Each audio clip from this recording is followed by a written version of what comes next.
بسم اللہ الرحمن الرحیم. معطا امام محمد. اگلا جو ہمارا ٹاپک ہے وہ ہے کن چیزوں میں زکوٰۃ واجب ہوتی ہے. ما یجب یعنی جو واجب کرتی ہے، فیہ جس چیز میں زکوٰۃ زکوٰۃ. یعنی ہم لوگ پڑھ رہے تھے مخصوص نصاب کا تعلق. تو سب سے پہلے تو ہم نے یہ پڑھ لیا کہ ہم نے سب سے پہلے جس مال کو یہ دیکھنا ہے کہ وہ نصاب کے مطابق ہے یا نہیں، تو سب سے پہلے ہم نے اس میں یہ چیز دیکھنی ہے کہ اس پہ کوئی قرض نہیں ہونا چاہیے. اب اگر کسی شخص کے ذمہ کوئی قرض نہیں ہے یا قرض ادا کرنے کے بعد مال باقی بچ گیا، تو اب ہم نے یہ دیکھنا ہے کہ وہ نصاب کو پہنچے گا یا نہیں پہنچے گا. تو اب نصاب کو پہنچنے سے مراد کیا ہے، یعنی کس کس چیز میں کس کس حصے کے مطابق، یعنی کتنی رقم کہتے ہیں نا ایک مقدار تک پہنچ جائے گی تو ہم اسے کہیں گے کہ یہ نصاب ہوگا، یا ہر ایک مال پر زکوٰۃ ہوگی. یہ ہم لوگ یہاں پر پڑھنے لگے. اخبرنا مالک، ہمیں مالک نے خبر دی. اخبرنا محمد بن عبداللہ بن عبد الرحمن بن ابی صعصہ، کہ ہمیں محمد بن عبداللہ بن عبد الرحمن بن ابی صعصہ نے جو ہے وہ خبر دی کہ وہ حضرت ابو سعید خدری رضی اللہ عنہ سے روایت کرتے ہیں کہ بے شک رسول پاک صلی اللہ علیہ وسلم نے فرمایا، لیسا نہیں ہے فیما اس چیز میں دونا جو کم ہو، خمسۃ اوسقین 5 اوسق سے، من التمری کھجور میں، صدقۃ زکوٰۃ. یعنی اگر کھجور جو ہے وہ 5 اوسق سے کم ہوگی تو اس میں زکوٰۃ نہیں ہوگی. جب وہ 5 اوسق تک پہنچ جائے یا اس سے تجاوز کر جائے تو پھر اس پر زکوٰۃ دی جاتی ہے. ولا اور نہ ہی فیما اس چیز میں دونا 5 اواقن جو 5 اوقیہ سے کم ہو، من الورقی چاندی، صدقۃ زکوٰۃ. یعنی اگر چاندی جو ہے وہ 5 اوقیہ سے کم ہوگی تو پھر اس میں بھی کوئی زکوٰۃ نہیں ہوگی. ولیسا اور نہیں ہے فیما اس چیز میں دونا جو کم ہو، 5 زودن. زود جو ہے نا ویسے تو گروہ کے معنی میں بھی لیا جاتا ہے، ریوڑ اونٹنیوں کا جو چھوٹا سا ایک ریوڑ ہوتا ہے اس کے بارے لفظ بھی استعمال کیا جاتا ہے، تو اس سے مراد ریوڑ یا گروہ ہی ہو سکتا ہے. ویسے بعض اوقات زود کا لفظ جو ہے وہ اونٹوں یا اونٹنیوں کے لیے بھی استعمال ہو جاتا ہے. ٹھیک ہے، تو 5 سے کم اونٹوں کے ریوڑ میں، یعنی اونٹوں کا جو ہے نا وہ گروہ اگر 5 کی تعداد تک پہنچ جاتا ہے، اس سے زیادہ ہو جاتا ہے تو پھر ان پر زکوٰۃ واجب ہوتی ہے. اگر ان سے کم ہو تو ان پر کوئی زکوٰۃ نہیں ہوتی.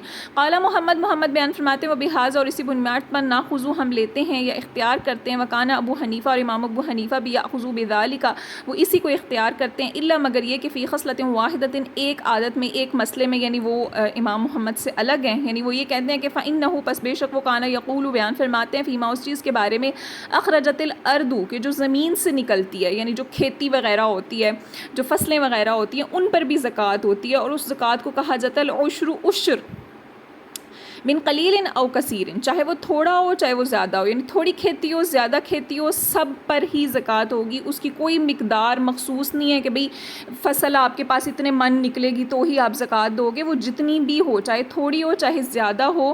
کہتے ہیں ان کانت تشرب صیحا، اگرچہ اس کو جو ہے وہ ندی نالے سے سراب کیا جاتا ہو. صیح ویسے کسی چیز کو جاری رہنے والی چیز کو کہتے ہیں نا، جو ندی نالے جو بہہ رہے ہوتے ہیں نا، انہی کے ذریعے سے اگر سراب کر لیا جائے.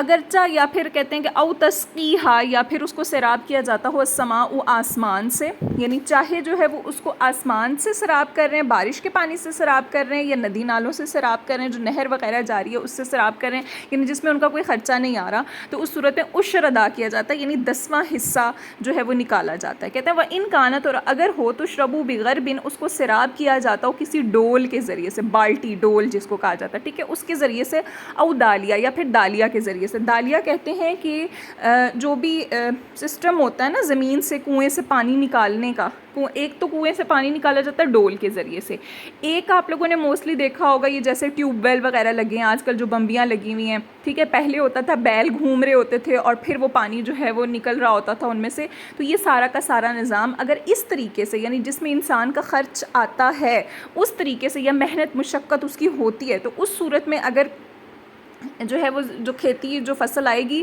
اس میں فنصف عشر ہوگا. نصف عشر یعنی کہ 20واں حصہ جو ہے وہ امام ابو حنیفہ رحمۃ اللہ علیہ کے نزدیک اور نقعی کے نزدیک اور مجاہد کے نزدیک جو ہے وہ ادا کیا جائے گا. اب اس کی وضاحت ہم یہاں پہ پڑھ لیتے ہیں.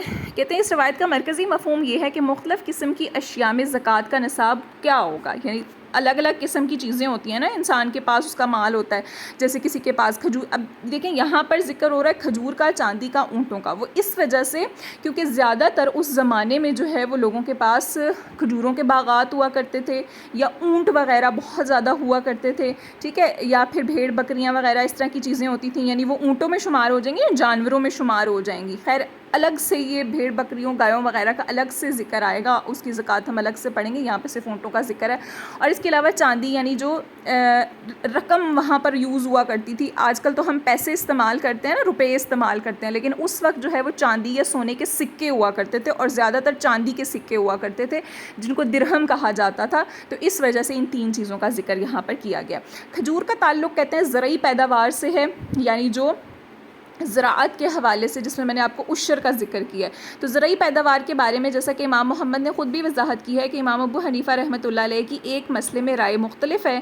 امام اعظم ابو حنیفہ رحمۃ اللہ علیہ اس بات کے قائل ہیں کہ زمین سے پیدا ہونے والی ہر چیز میں عشر کی ادائیگی لازم ہوگی، یعنی چاہے وہ کھجور ہو، چاہے اس کے علاوہ کوئی اور دیگر پھل وغیرہ ہوں، یا اس کے علاوہ دیگر کوئی فصل وغیرہ ہو، سب میں جتنی بھی مقدار بنے گی ان سب مقدار میں یہ دیکھا جائے گا کہ 10واں حصہ اس کا 10% جو ہے وہ نکالا جائے گا، 10% جسے کہا جاتا ہے، وہ نکال کے اس کے جتنے پیسے بنتے ہوں گے وہ دیے جائیں گے، یا پھر ان پیسوں کی اتنی ہی وہ جو آپ نے چیز نکالی ہے، چاہے وہ گندم ہے، چاہے وہ چاول ہے، کوئی بھی چیز ہے، وہ اس میں سے دی جائے گی۔ لیکن امام محمد یہ کہتے ہیں کہ چونکہ یہاں پر ذکر آیا کہ حجور کا کہ وہ 5 اوسق سے اگر کم ہو تو اس پر زکوٰۃ نہیں ہے، تو امام جو محمد ہیں وہ اس بات کو اختیار کرتے ہیں، لیکن امام اعظم ابو حنیفہ کہتے ہیں کہ اس کے بیچ میں کم یا زیادہ کا کوئی اختیار نہیں ہوگا۔ تو اس لیے امام اعظم ابو حنیفہ رحمۃ اللہ علیہ کے نزدیک جو زمین قدرتی ذرائع یعنی نہری پانی یا بارش کے پانی کے ذریعے سے سیراب ہوتی ہے، اس میں 10ویں حصے کی ادائیگی دی جائے گی، اور جو زمین غیر قدرتی ذرائع سے ہوتی ہے جیسے ڈول، کنویں یعنی ٹیوب ویل وغیرہ کے ذریعے سے سیراب ہوتی ہے، اس میں نصف عشر یعنی 20ویں حصے کی ادائیگی لازم ہوگی۔ باقی جو چیزیں ہیں ان کے بیچ میں ان کا امام محمد کے ساتھ اتفاق ہے۔ کہتے ہیں دوسری جو چیز موجود ہے وہ ہے چاندی، اس کی مقدار ہے 5 اوقیہ۔ 5 اوقیہ کا مطلب کیا ہے کہ اگر آپ چاندی کے درہم دیکھیں، جو چاندی کے سکے ہوتے ہیں اس حساب سے دیکھیں تو یہ بنتے ہیں 200 درہم۔ تو اگر کسی کے پاس 200 درہم ہو یا 200 درہم سے زیادہ ہو تو پھر اس صورت میں اس پر جو ہے وہ زکوٰۃ لازم ہو جاتی ہے۔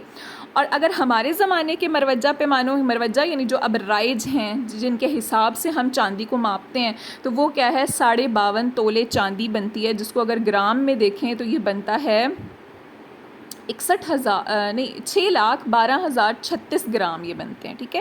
اگرچہ حدیث میں کہتے ہیں سونے کا ذکر نہیں ہے، تاہم ہم اس کی بھی وضاحت یہاں پر کر سکتے ہیں کہ سونے کا جو شرعی نصاب ہے وہ 20 مسقال ہے۔